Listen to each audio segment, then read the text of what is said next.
Stormer, por que tu não mexe no stop? Eu não mexo no stop por motivos técnicos, por motivos estatísticos, por motivos lógicos. Stormer, por que você utiliza essa técnica e não essa outra técnica? Também por motivos lógicos, estatísticos e óbvios. Stormer, por que tu usa esse indicador e não esse outro? Por que tu não bota essa outra média aqui? Por que você usa essa média móvel aqui e não outra? Cara, finalmente todas essas perguntas, você terá todas as respostas condensadas em um evento único. Esse evento único serão 2 semanas de acompanhamento de mercado comigo na bolsa, em que eu vou mostrar todas as estratégias, por que eu executo elas, por que eu coloco aquela média, aquele indicador, aquele movimento, por que as coisas não são feitas apenas por achismo, mas sim com embasamento teórico e prático. As inscrições, elas são limitadas, elas já estão abertas. Se você não fizer, você vai perder tempo ou não vai conseguir participar. Então te inscreve agora.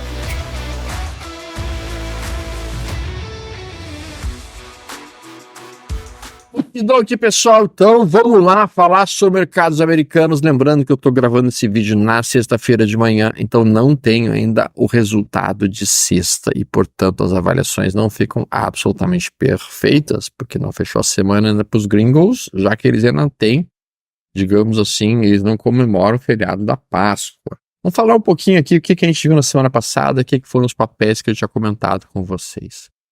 O primeiro papel que eu tinha falado que me chamou a atenção é a FIX, 1, 2, 3 de compra, não é Dennis Traders, mas a FIX não acionou o sinal, não rompeu a máxima. Outro papel que eu tinha dito que estava chamando a atenção para mim era Ryanair. Ryanair que acionou o movimento e agora está andando na ruptura do seu topo histórico, evoluindo. FNCA também foi outro papel que acionou uma entrada para mim, FCNCA. First Citizens está evoluindo e indo na direção esperada. Duolingo não foi tão bem. Duolingo não acionou o sinal de compra e não deu minha compra.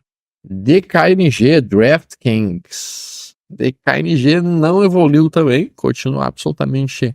Acionou o sinal, mas não bombou ainda, está lá, tá lateralizado e não conseguindo avançar muito. ANET também paradinha nesse momento, nada demais. A gente tem daí os papéis que eram para ser explosivos, como o DDOG, e que até acionou o sinal de entrada, tá? Não teve um movimento muito amplo, estocástico está bem sobrevendido. Acho que a DDOG vai ser a ação para a semana que vem. Deckers. Essa acionou o sinal de entrada, acionou o candle pavio. Ainda temos mais um dia para dar uma corrida.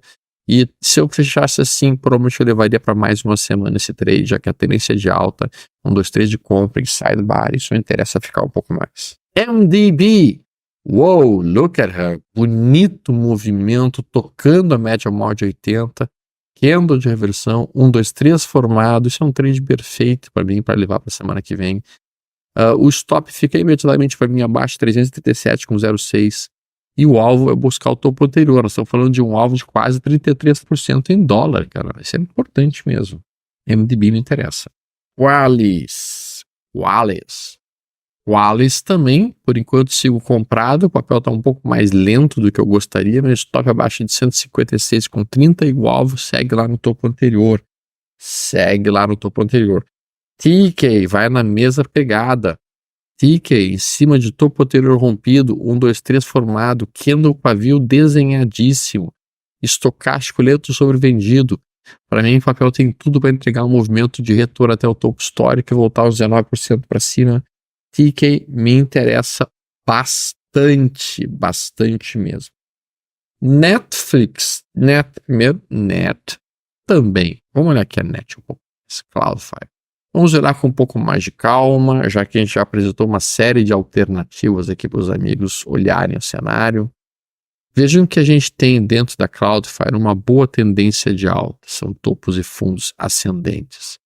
A Cloudflare rompeu uma região de retângulo em fundo. Quando um papel rompe um retângulo em fundo, geralmente a gente pode pegar a amplitude desse retângulo e jogar para cima, e o alvo mínimo é 100%. Esse alvo é atingido em mais de 89% das vezes, segundo estudos feitos pelo Thomas Bulkowski, um excelente trader.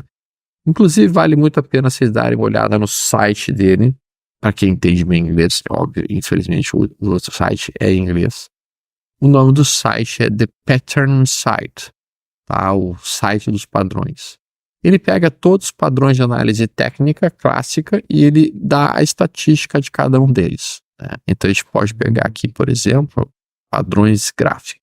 E entrando aqui na parte de padrões gráficos, a gente tem os diferentes padrões que existem. Por exemplo, uma coisa só ABC. Por exemplo, o famoso ombro, cabeça-ombro. Por exemplo, o triângulo ascendente. Neste momento que nós estaríamos olhando para o mercado gringo, seria o retângulo em topo rompido para cima. Tá? Então a gente pode olhar aqui e procurar por retângulos em topos, retângulo em bottom, retângulo em fundo, melhor dizendo. E aqui então ele começa a explicar como é que funciona o padrão. Para mais informações, leia meu livro Encyclopedia of Chart Patterns. Basicamente, um retângulo em fundo rompido para cima. E daí ele coloca o quê? A performance no overall é o melhor, né? Então, de 36 padrões, esse é o padrão número 8, tá? Então, um dos melhores. A taxa de falha, ela é em torno de 15 a 24%. A alta média fica em torno de 48 a 16%. O pullback acontece em 64% das vezes e atinge o alvo em 79% das vezes. Então, os números acima são baseados em mais de 900 trades absolutamente perfeitos identificados pelo algoritmo dele. Então a gente observa isso como um retângulo em fundo rompido para cima. Ele tem algumas dicas de como operar esse padrão, basicamente, né? Ele desenha essas dicas todas e com isso ele oferece então os sinais operacionais. É um site bem legal, The Pattern Site. Voltando para cá. Então a gente rompeu esse retângulo em fundo para cima, já cumprimos esta amplitude para cima, lá. Fizemos o pullback, como bem mencionado, este aqui é o pullback, ele diz que acontece 50% das vezes. Estamos em tendência de alta. Agora o objetivo que eu vejo no mercado imediato é esse topo aqui anterior e posteriormente reproduzir todo esse ciclo, voltando para cá, para 222. Net Cloudflare encontra-se dentro de um movimento de recuo.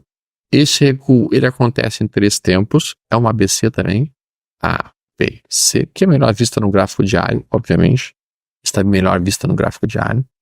Tá? Tivemos um enorme gap, que foi esse gap aqui, que já foi fechado e funcionou como suporte.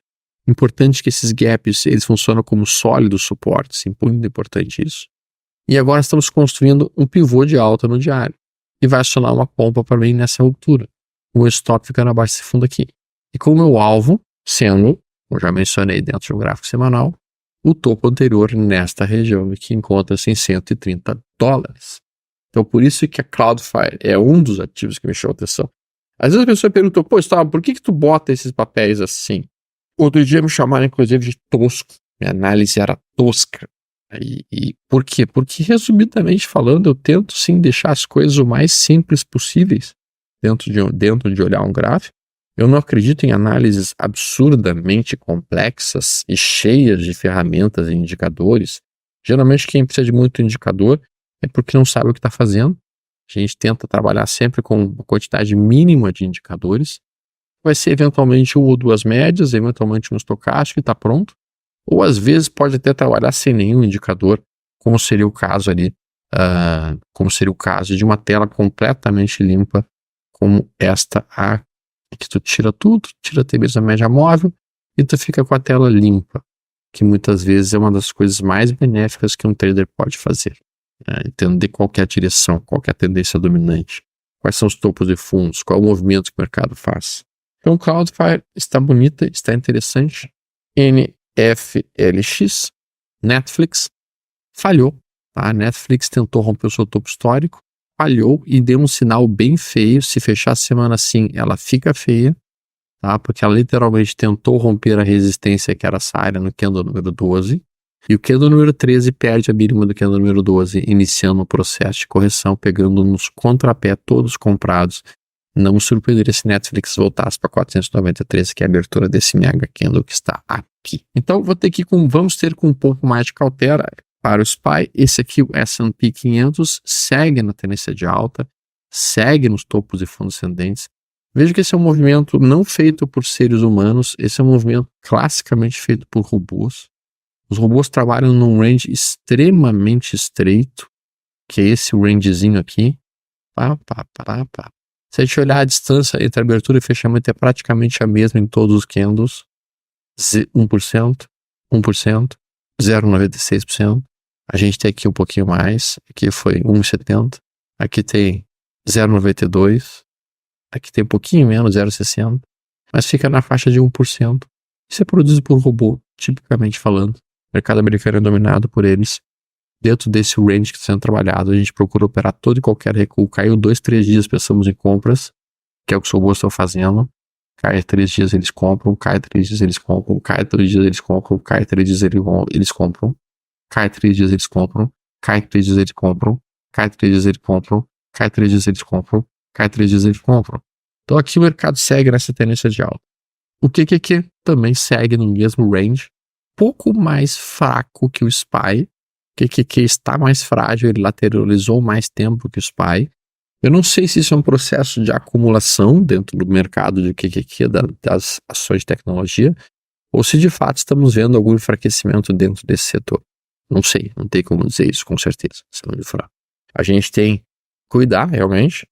NVIDIA, que vinha puxando o mercado bem fortemente, formou um topo duplo, deu uma lateralizada. Isso pode ser só uma acumulação para realmente dar mais uma pancada. Naquele modelo que o Wyckoff dizia de rally, base, para fazer mais um rally, ou podemos estar vendo um rally, base, queda. Claro que para isso ainda falta muito caminho para a gente poder entender para que lado vai. Tem que romper para um dos lados, explodir e fazer um pivô na direção daquela movimentação, para eu poder tomar posições mais agressivas em NVIDIA agora. Meus amigos, pediram que eu fizesse também uma olhada no Shao contra... Shao é ouro, tá? Shao é ouro, tá? Então deixa eu colocar aqui o ouro, para que a gente possa imediatamente falar um pouquinho sobre gráficos do ouro. Nível. Então vou colocar aqui o ouro, Shao, Gold Dollar, ouro. Eu quero que vocês gravem esse gráfico depois. Então isso aqui é o gráfico do ouro. Assim. O gráfico do ouro segue numa tendência de alta. São topos e fundos ascendentes. Topos e fundos ascendentes. O gráfico do ouro rompeu um master bandeira para cima. Vários bancos centrais mundiais estão comprando fortemente ouro, tomando posições em ouro. A possibilidade de guerra geralmente prenuncia esse tipo de movimentação. Então, estamos vendo os bancos centrais comprando ouro a rodo e o ouro está num forte movimento de alta. Topos e fundos ascendentes, rompeu uma zona de consolidação que era respeitada há muitos e muitos anos. Então, o ouro está dentro de um bull run. Neste momento, então, a gente acaba de romper essa área. E este gráfico, ele pode ser operado em forma de criptomoeda. De que forma seria uma criptomoeda do ouro? É aquilo que recebe o nome hoje de RWA. RWA é Real World Assets. Real World Assets seriam ativos do mundo real transformados em tokens. Então, a PAGX, melhor dizendo, PASG, ela é basicamente uma criptomoeda que foi feita lastreada em gramas de ouro, onça Troy. Então isso aqui replica exatamente a movimentação do ouro.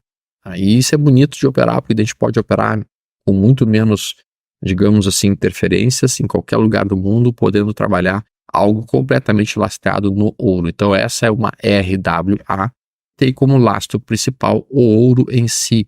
E vejam que eu mencionei para vocês, esse aqui era a região de topo muitíssimo importante que o ouro apresentava. Rompemos e agora estamos acelerando nessa movimentação.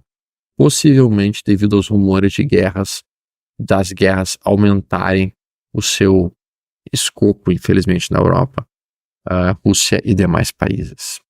Que é algo que parece que o Putin cada vez mais está gostando da ideia de uma guerra maior, o que é algo absurdamente ininteligível e não compreensível neste mundo de hoje. Mas enfim, então o ouro está nesse forte movimento. Essa aqui é uma RWA, que é exatamente igual ao gráfico do ouro em si. A gente estava vendo o gráfico agora há pouco do ouro. Então são iguais, respeitam a mesma movimentação. Então, é interessante. Talvez daqui a pouco a gente tenha, e aí seria fantástico, a gente daqui a pouco ter uma cripto que fizesse as vias como colocasse como real world asset petróleo, né? Seria fantástico se a gente tivesse isso. Talvez já tenha e eu não saiba. Né? Mas por enquanto, nós estamos olhando aqui as diferentes ações, até porque operar petróleo é bom, muito bom mesmo. Tá? Ele está em tendência de alta também, na direção do topo ali em $95, também, talvez $96. Então fiquemos atentos aí aos RWAs, Real World Assets, que podem surgir no mundo nos próximos períodos. Gostaram desse vídeo, pessoal? Espero que tenham gostado. A gente sempre faz isso com todo carinho para vocês, mostrando aquelas oportunidades e tentando mostrar como é que a gente entende o mercado, como é que a gente vê que ele se desloca, esse tipo de coisa toda. Gigantesco abraço para vocês, tudo de bom, uma ótima Páscoa, fiquem em paz. Abração.